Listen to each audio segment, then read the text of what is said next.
Aimables téléspectateurs, bonsoir et bienvenue dans votre émission Eva Santé. C'est un plaisir de vous savoir très nombreux et fidèles à cette émission. Il y a beaucoup de patients qui présentent des maladies de l'anus et du rectum. Et il y a beaucoup de confusion, cependant, dans l'interprétation de ces maladies.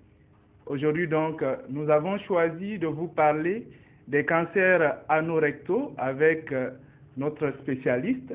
Il s'agit du professeur Sadi. Le professeur Sadi est consultant de cette émission Eva Santé.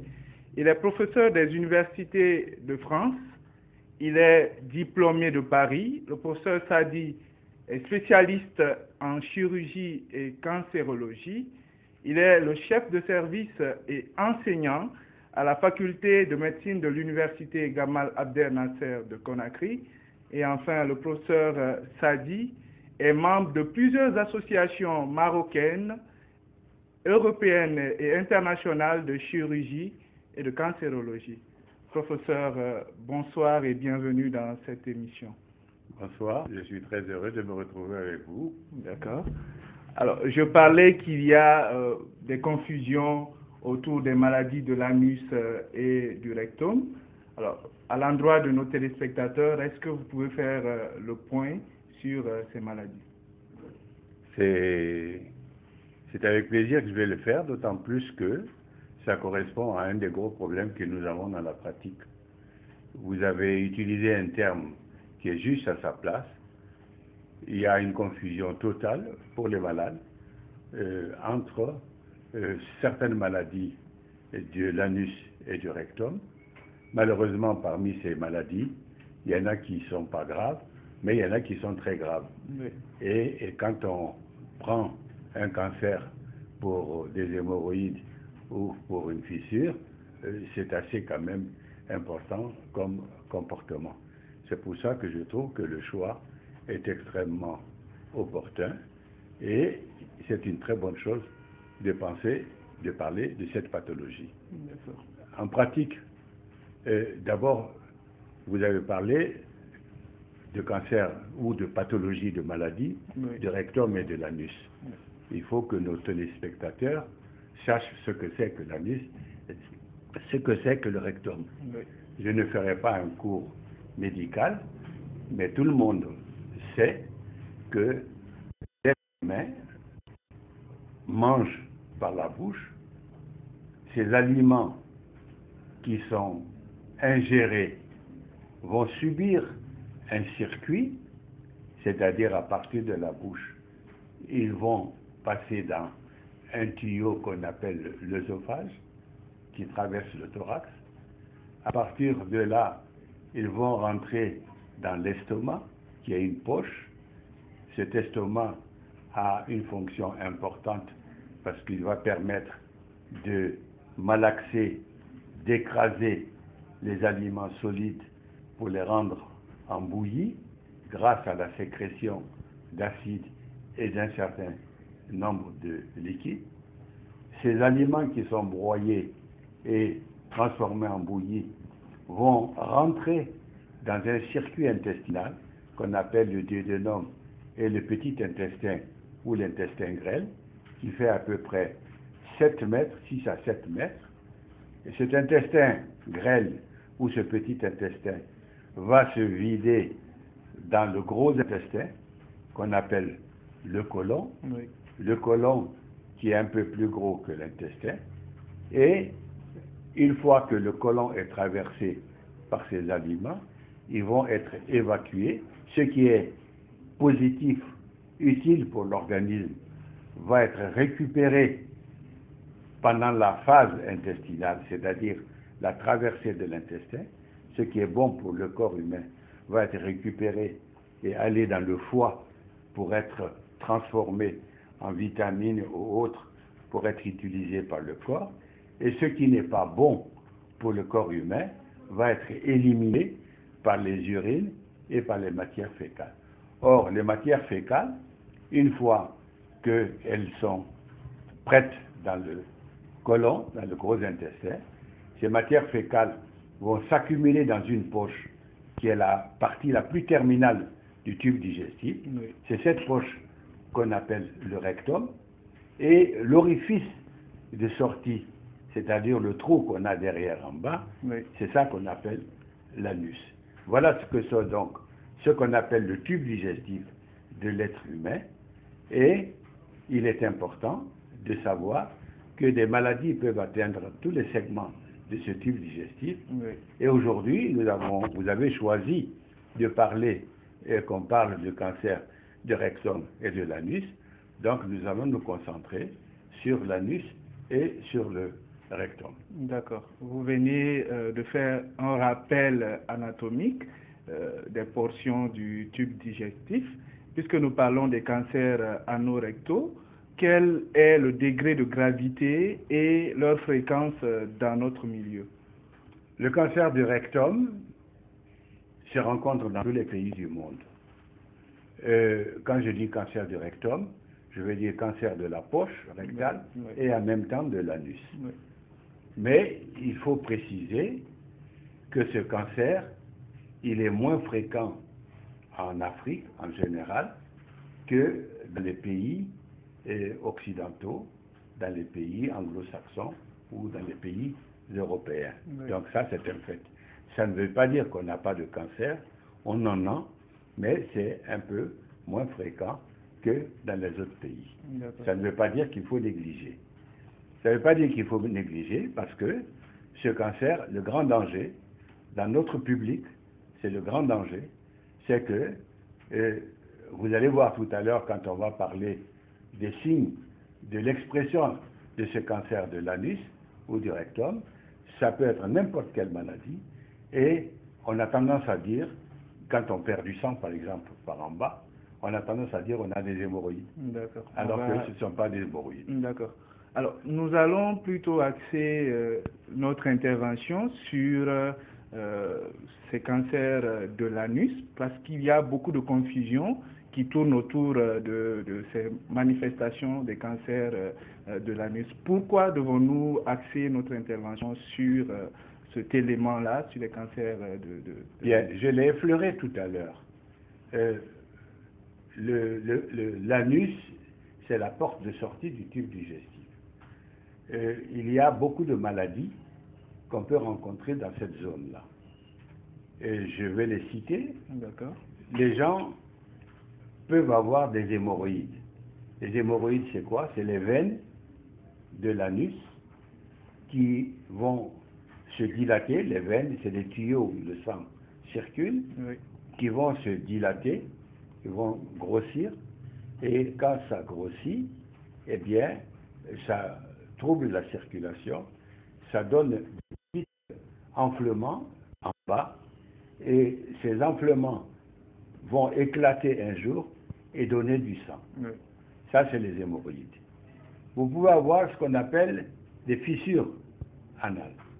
Les fissures de l'anus, c'est quoi? Vous avez, à cause de l'alimentation, en Afrique, dans les pays arabes, dans les pays du tiers-monde, nous mangeons beaucoup d'épices, beaucoup d'alimentation épicée et beaucoup de féculents. Alors, cette alimentation épicée, plus beaucoup de féculents, vont entraîner une maladie du gros intestin, une irritation du gros intestin. Or, le gros intestin, je rappelle, sa partie terminale, c'est le rectum Oui. et l'anus. Donc, il va y avoir une inflammation de tout ce segment. Quand il y a une inflammation, les gens qui ont ce problème vont avoir une constipation. C'est connu et c'est très fréquent en Afrique, et particulièrement si vous prenez en Guinée, il y a beaucoup de gens qui sont constipés à cause de l'alimentation. Ce malade qui est constipé, au lieu d'aller tous les jours au cabinet, parce que l'organisme est fait pour manger tous les jours, et au bout de 24 heures, maximum, il faut éliminer ce qu'on a mangé. Oui. Or, celui qui ne va pas aux toilettes toutes les 24 heures va avoir une constipation chronique. Le jour où il va à la selle, les matières fécales sont très dures comme de la pierre. Il va forcer pour éliminer Et quand il force pour éliminer, les matières fécales qui d'habitude sont liquides, qui sortent toutes seules, vont sortir très difficilement, c'est comme un bouchon. Ça va dilater l'anus et ça va fissurer, c'est-à-dire déchirer la muqueuse, c'est-à-dire la partie, le tissu de l'anus. Et ça, c'est extrêmement douloureux et ça saigne, comme le cancer de l'anus qui est douloureux et qui saigne. Donc voilà, deux maladies. Vous avez les hémorroïdes, vous avez les fissures anales, vous avez les polypes, vous avez beaucoup d'autres maladies qui peuvent ressembler à un cancer. C'est pour ça que j'ai dit tout à l'heure, il y a une confusion, les gens mélangent n'importe quoi. Alors, puisque vous venez de parler de certaines maladies, nous allons parler à présent du cancer de l'anus. Qu'est-ce que le cancer de l'anus et comment évolue-t-il? Bien, le cancer de l'anus, comme le nom l'indique, c'est un cancer qui se développe au niveau de la partie terminale du tube digestif. Alors, ça peut commencer, les signes d'appel, ce qu'on appelle les signes de suspicion qui font soupçonner une maladie, c'est quoi? Le premier signe qui est courant, ce sont des hémorragies. Oui. Le malade perd du sang.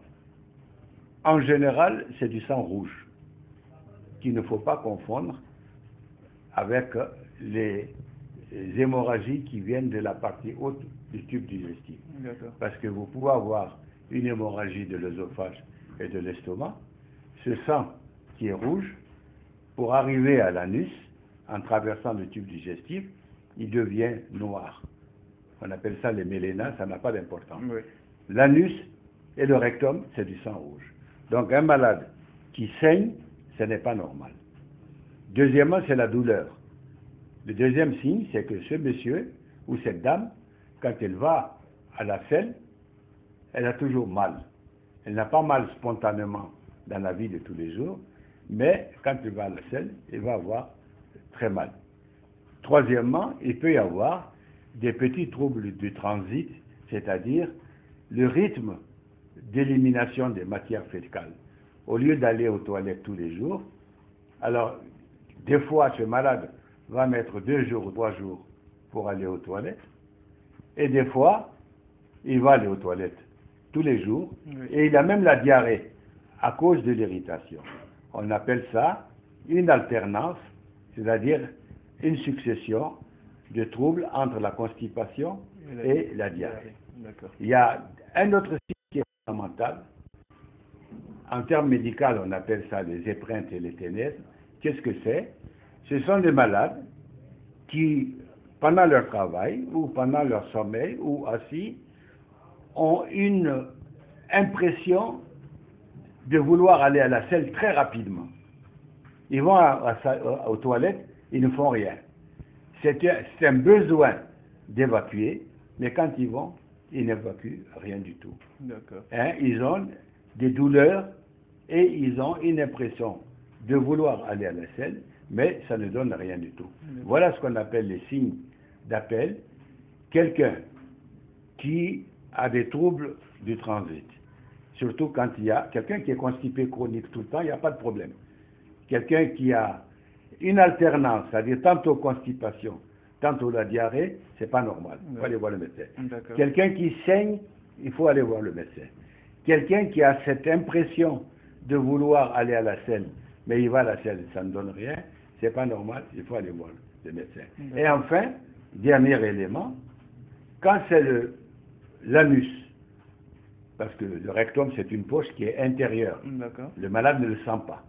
Mais l'anus, le malade, il se lave toujours, le malade ou la malade. Donc il sent qu'il y a une petite boule.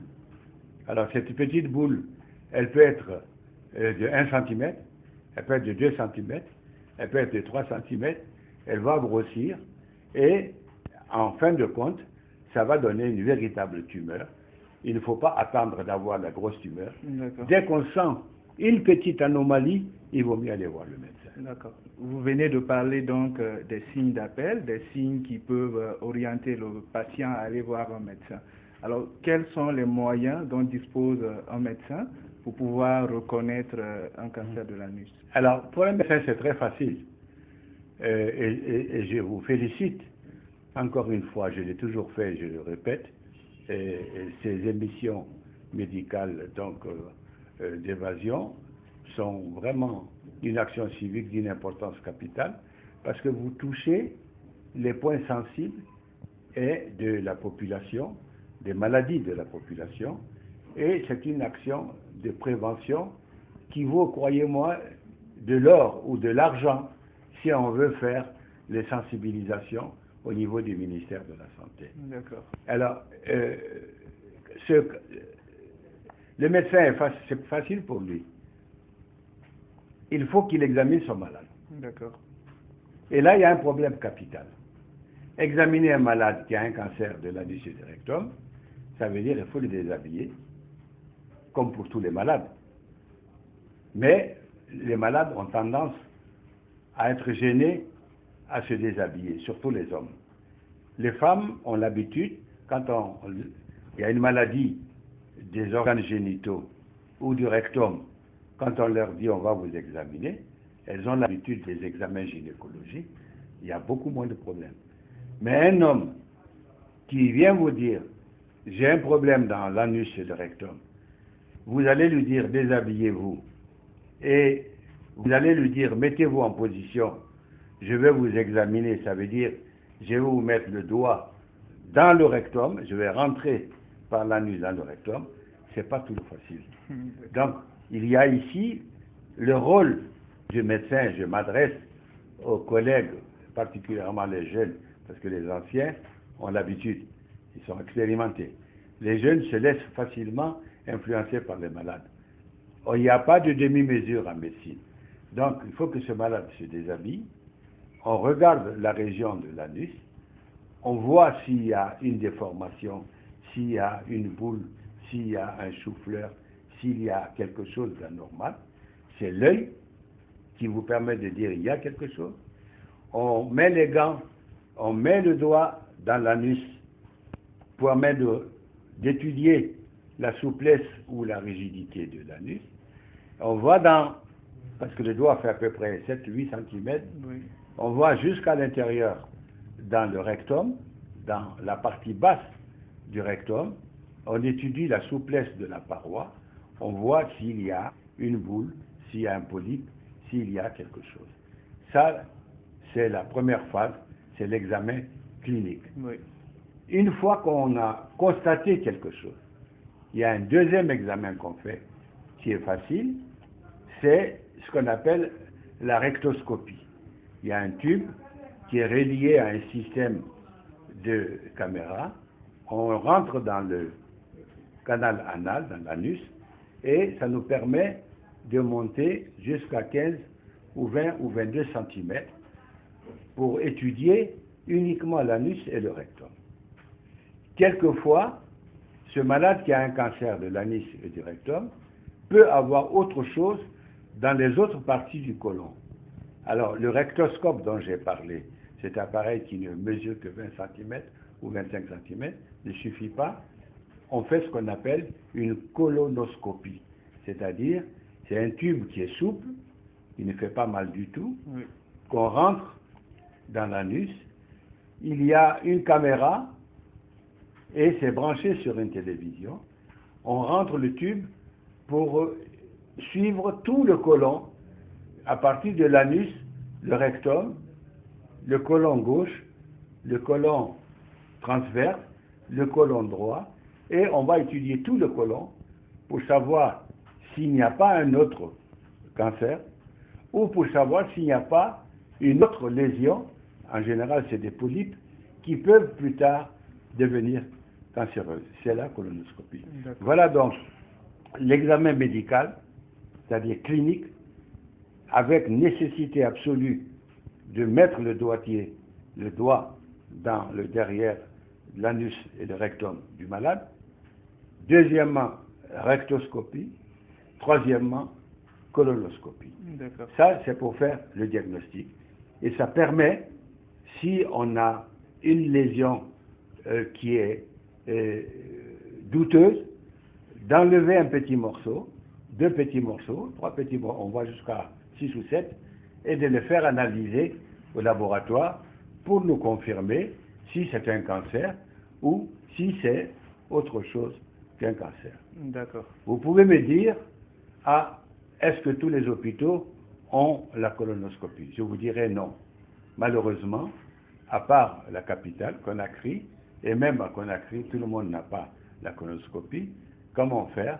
Alors en général, on fait ce qu'on appelle un examen radiographique, qu'on appelle un lavement baryté, Oui. avec préparation. Ça veut dire quoi? On va donner un produit à base d'eau et de sel pour vider complètement le gros intestin. Ensuite, on va lui injecter un produit pour montrer la carte du côlon, c'est-à-dire le schéma du côlon, et on peut voir sur ces radios des images qui peuvent dire ici il y a une tumeur, mais il ne peut pas vous dire c'est un cancer. Il faut enlever un morceau pour l'analyser. Autrement dit, il y a aujourd'hui les moyens de diagnostic, mais le plus important, c'est d'arriver au bon moment. D'accord. Alors, et pour arriver au bon moment, pour voir le médecin, il faut savoir que le toucher rectal n'est pas négociable. Il fait partie absolument des examens qu'il faut faire pour pouvoir arriver à confirmer, disons, à travers tous les examens dont vous avez parlé, à confirmer ce cancer de l'anus. Tout à fait. D'accord. Alors, aimables téléspectateurs, vous êtes dans votre émission Eva Santé. Nous parlons des maladies de l'anus et du rectum, puisqu'il y a une grande confusion dans l'interprétation de ces maladies-là. Nous sommes bien évidemment avec le professeur Fadi, qui est consultant de cette émission. Il est chirurgien et cancérologue. Alors, professeur, dans l'esprit des citoyens, dans la mentalité collective, on dit souvent que le cancer est grave. Qu'en est-il du cas du cancer de l'anus? Ça, c'est une excellente question. Et on se bat depuis des années pour changer justement la mentalité des malades. C'est vrai qu'il y a quelques années, on considérait que tous les cancers étaient pratiquement une condamnation. Or, aujourd'hui, je vous dis, il y a eu beaucoup de progrès dans le diagnostic, il y a eu beaucoup de progrès dans le traitement, et on arrive vraiment à guérir des cancers. Mais là aussi, j'insiste, l'élément fondamental, c'est le diagnostic précoce. C'est-à-dire si le malade, au moindre signe d'appel, au moindre signe de suspicion, va voir son médecin, et que le médecin fait le diagnostic très tôt, il y a les moyens de le traiter et de le guérir. D'accord. Mais si le malade, comme malheureusement ça se passe, il a honte d'aller voir un médecin parce qu'il ne veut pas se déshabiller. Il demande l'avis d'un confrère, d'un voisin qui lui dit « Ah, j'ai la même chose, c'est des hémorroïdes ». Il va aller voir quelqu'un qui va lui donner un guérisseur, des plantes ou du plâtre ou de ceci ou de cela. Et qu'il vient nous voir un an après, évidemment, c'est trop tard. Autrement dit, comme pour tous les cancers, toutes les émissions auxquelles j'ai participé avec vous, le message est le même: diagnostic précoce, traitement efficace et bonne évolution, c'est-à-dire pronostic favorable. D'accord. Diagnostic tardif, mauvaise évolution et évidemment pronostic mauvais. Alors, vous parlez de diagnostic précoce, traitement efficace. Est-ce qu'il y a un traitement efficace pour ces cancers de l'anus? Mais bien sûr qu'il y a un traitement efficace. Vous avez d'abord la chirurgie. La chirurgie, c'est 80% du traitement. C'est 80% du traitement. On enlève la tumeur. Alors, la chirurgie a fait un progrès considérable. Je dois vous le dire. Parce qu'il y a quelques années, il y a 15 ans de cela, 20 ans de cela, un malade ou quelqu'un qui avait un cancer du rectum ou de l'anus, il était voué à une grande opération qui consistait à enlever carrément tout le rectum et tout l'anus. Et on finissait l'intervention par ce qu'on appelle une colostomie, c'est-à-dire une bouche, on ouvrait l'intestin au niveau de la paroi abdominale. Autrement dit, ce malade ne pouvait plus faire des matières fécales en bas, il faisait des matières fécales par là. On était obligé de lui mettre une poche et des ceintures. Ça, c'était il y a quelques années. Mais avec les progrès, et surtout avec la sensibilisation, le dépistage précoce, la prévention, les malades viennent de plus en plus tôt. On arrive aujourd'hui à conserver le sphincter anal pour les cancers du rectum. On arrive à enlever une partie, la partie malade du rectum, et à rétablir le circuit tout à fait normalement, et le malade fait les selles tout à fait normalement. Oui. Quand c'est un cancer de l'anus, c'est-à-dire carrément au niveau du trou, là, il y a aussi des nouvelles procédures actuellement. Il y a la radiothérapie, on enlève juste la tumeur et on complète par les rayons et on arrive là aussi à avoir de bons résultats. Mais, encore une fois, tout dépend de la précocité du diagnostic. Alors, il y a aujourd'hui un traitement et avec un pronostic qui est bon. D'accord. Est-ce que tout cela est possible chez nous, parce que c'est la question que les téléspectateurs peuvent se poser? Mais évidemment, les Guinéens ne sont pas plus bêtes ou plus je ne sais pas, que les autres. C'est juste l'essentiel, c'est la prise de conscience. Oui. Alors, chez nous, il y a la responsabilité de tout le monde. La situation actuelle en matière de cancer et pour toutes les autres maladies, nous avons une petite faille dans la sensibilisation et l'information, et le malade n'est pas informé, comme je vous ai dit, le voisinage, les amis, et ce qui fait que quand il vient voir le malade, c'est tard. Mais depuis quelques années, il faut reconnaître que les nouvelles promotions de médecins, que des ONG se sont attachées à des campagnes de sensibilisation. Ce n'est pas encore gagné à 100%, oui, mais il y a des progrès. Il y a des campagnes médicales qui se font maintenant, il y a des missions médicales, mais évidemment, ça ne suffit pas. Pour vous dire qu'aujourd'hui, en Guinée, on peut avoir les moyens de diminuer l'incidence, c'est-à-dire la fréquence de ces maladies. On peut avoir la chance d'appeler les malades à venir consulter pour le moindre petit bobo, comme on dit, donc faire le diagnostic tôt. oui. On n'a pas les moyens de faire comme les pays étrangers qui, eux, pour la prévention, pour le dépistage précoce, qu'on appelle dépistage précoce, ils vont dans un village, ils s'assoient, il y a un camion avec des colonoscopes, l'appareil dont j'ai parlé tout à l'heure, pardon, ils prennent 100%, 100 personnes de la population, ils vont leur faire l'examen systématique, même s'ils ne se plaignent de rien. Ils vont détecter un petit bouton, un petit polype, ils vont l'enlever avant qu'il ne devienne un cancer. C'est ce qu'on appelle le dépistage, la découverte précoce. Mais honnêtement, même l'OMS est intervenue, les chiffres ont montré que ces campagnes de dépistage de masse par examen compliqué, coloscopie, radio, coûtent excessivement cher pour un résultat un petit peu limité. Le meilleur moyen, c'est sensibiliser, faire prendre conscience à la population par les médias comme vous, et je vous félicite, les radios, les télévisions, les bonnes volontés. Vous avez beaucoup de jeunes médecins. Nous avons institué à l'université depuis quelques années, chaque promotion qui a fini ses études fait ce qu'on appelle une mission médicale à l'intérieur du pays. On change pour faire des consultations de masse.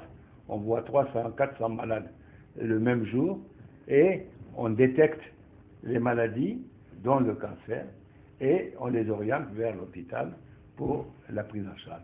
Donc aujourd'hui, en Guinée, on peut avoir les moyens d'améliorer la situation. Mais de couvrir à 100%, il faut encore beaucoup moyens. Le ministère de la Santé, malheureusement, a un budget limité et le souhait, c'est qu'il y ait beaucoup de budget pour ça. Mais encore une fois, l'État ne peut pas tout faire, il faut être réaliste. D'accord. Il faut qu'on encourage. Dans les autres pays, ça se fait.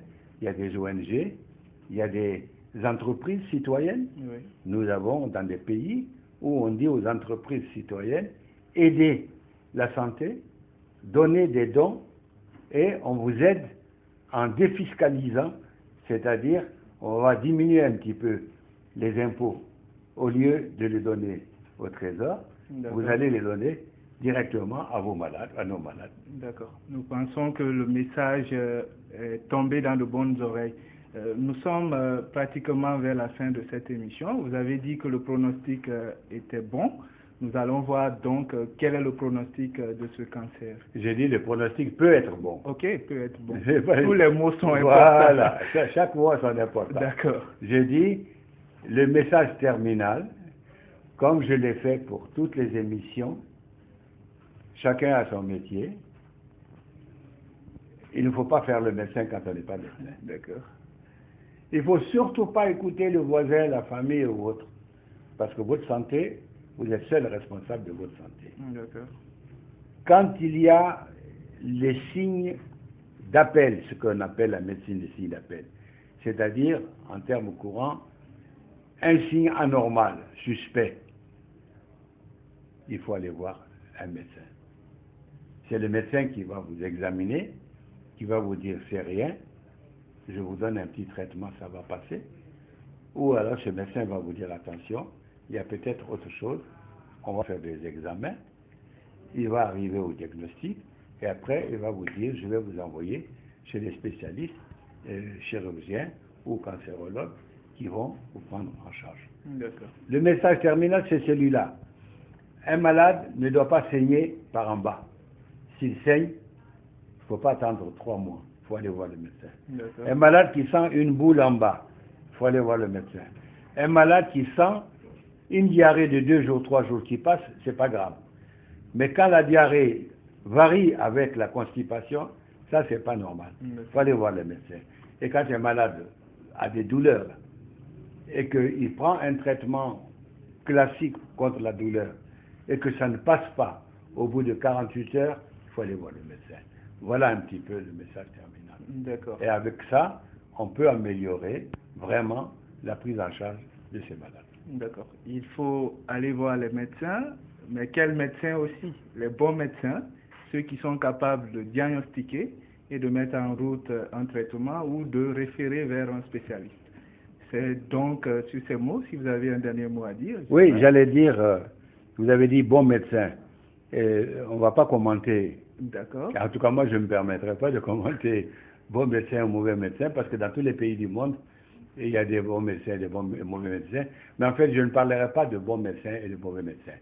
Je parlerai, et ça pose un problème chez nous, c'est important, vous faites bien d'en parler, il faut voir le médecin qui a de l'expérience. Voilà la seule différence. Nous avons des bons médecins qui sont bien formés, je le reconnais, nous participons à leur formation.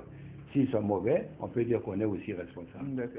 Mais c'est qu'il y a une différence entre un médecin qui est très jeune, débutant, et un médecin qui a 10 ans, 15 ans, 20 ans d'expérience. C'est la seule différence qu'il peut y avoir entre eux. Moi, je dirais qu'il faut qu'il aille voir un médecin. C'est ce médecin qui, en toute âme et conscience, doit juger s'il est apte à le prendre en charge correctement, il le fait. S'il sent que ça le dépasse, ça ne veut pas dire qu'il est mauvais du tout. Si ça le dépasse, qu'il ait l'honnêteté de dire je vous envoie chez un confrère, ainsi de suite. D'accord. Merci au professeur Sadi pour tous ces éclairages concernant les cancers anorectaux. C'était vraiment un plaisir de vous avoir comme chaque fois quand vous venez sur des sujets de santé. Je vous remercie. Et encore une fois, bravo et bravo pour Eva Santé, parce que je suis très sensible à ces actions de civisme. Avoir une réputation de médias, c'est parfait, mais il faut donner. Hein, et il ne faut pas toujours donner en attendant un retour matériel. Vous faites du social, c'est une excellente chose et je vous encourage à continuer. Pour ma part, je suis entièrement à votre disposition. Alors, c'est sur ces notes d'encouragement du professeur Sadi, consultant de cette émission Eva Santé, que nous refermons portes et fenêtres de votre émission Eva Santé. Et à la prochaine pour d'autres sujets de santé.